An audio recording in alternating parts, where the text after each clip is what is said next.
The next divine name is Al-Quddus, which means the Holy.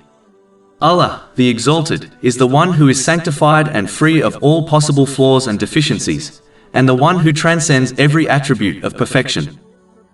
A Muslim should plead to Allah, the Exalted, to sanctify and purify them of all their sins and bestow them with attributes he loves.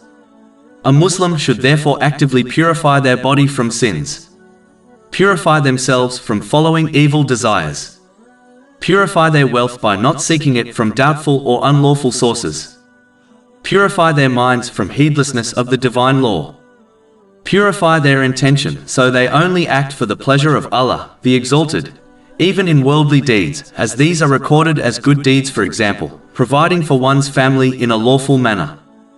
This is confirmed in a narration found in Sahih Bukhari, number 4006. Over 400 free ebooks, audiobooks, infographics, podcasts and blogs available on our website, www.shaykhpod.com.